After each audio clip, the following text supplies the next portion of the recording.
ಇವತ್ತು ನಾಳೆ ಬೆಳಗ್ಗೆ ಜಲ್ದಿ ಎದ್ದೇಳ್ಬೇಕಂತೇಳಿ 9:30 10 ಗಂಟೆಗೆ ಮಲ್ಕೊಂಡಿದ್ದೇನೆ.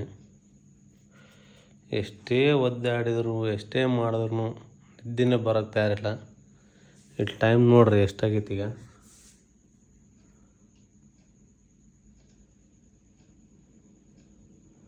ಅದೇನೋ ಗೊತ್ತಿಲ್ಲ.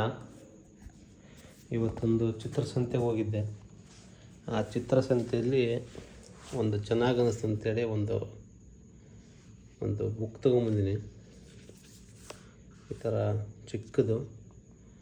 ಅದು ನೋಡಿದ್ರೆ ನಿದ್ದೆ ಬರಲಿಲ್ಲ ಅಂಥೇಳಿ ಎದ್ದು ಕೂತ್ರೆ ಅದೇ ಇವತ್ತು ರಾಯರ ಫೋಟೋ ಮೂಡ್ತಾ ಇದೆ. ಇನ್ನು